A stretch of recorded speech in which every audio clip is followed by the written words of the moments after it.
இயேசு கலிலேயாவில் உள்ள கப்பர்நகூம் ஊருக்கு சென்று ஓய்வு நாட்களில் மக்களுக்கு கற்பித்து வந்தார்.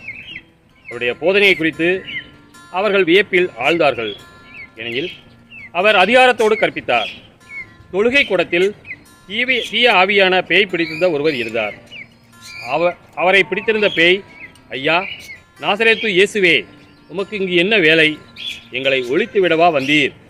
நீர் யார் என எனக்கு தெரியும். நீர் கடவுளுக்கு அர்ப்பணமானவர் என்று உரத்த குரலில் கத்தியது. வாயை மூடு, இவரை விட்டு வெளியே போ என்று இயேசு அதனை அதட்டினார்.